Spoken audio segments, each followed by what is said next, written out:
काँग्रेसचे माजी प्रदेशाध्यक्ष आणि आत्ताचे प्रदेशाध्यक्ष यांच्यामध्ये सर्व आलबेल आहे। विद्यमान प्रदेशाध्यक्ष हर्षवर्धन सपकाळ यांनी या संदर्भात माहिती दिली आहे।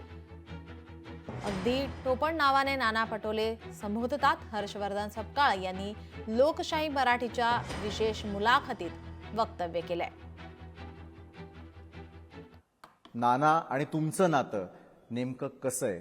अजूनही हे प्रदेशाध्यक्ष पद नव्यानं भूषवत असताना त्यांची मदत लागते का? मैत्रीपूर्ण संबंध आहेत का?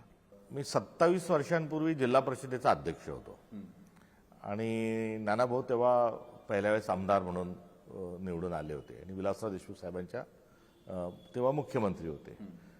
आणि जी पंचायत राज कमिटी जी एक उपसमिती असते विधानसभेची, त्या समितीतले सदस्य या नात्याने ते माझ्या जिल्हा परिषदेला बुलढाणा जिल्ह्यात आले होते आणि मी तेव्हा 30शीतला एक 28-29 वर्षाचा होतो आणि त्यावेळेसपासून नानांनी मला हेरलेलं आहे आणि अगदी माझ्या टोपण नावाने ते तेव्हापासून मला संबोधित करतात।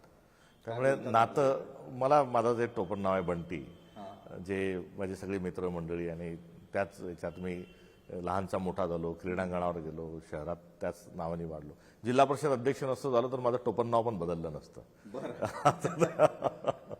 तर त्यांनी तर ती एक लंबा रिश्ता आहे आणि त्यामध्ये त्यांनी तेव्हाच फिरून की तेव्हाच सांगितलं की तुला फार मोठा प्रवास करायचा आहे। संपर्क जो आहे तो कमी अधिक झाला असेल, मात्र कटुता कुठे नाही। आणि ते महाराष्ट्राचे एक काँग्रेस पक्षाचे नेते आहेत, त्यांची मदत जी आहे ती मदत मला मिळणारच आहे।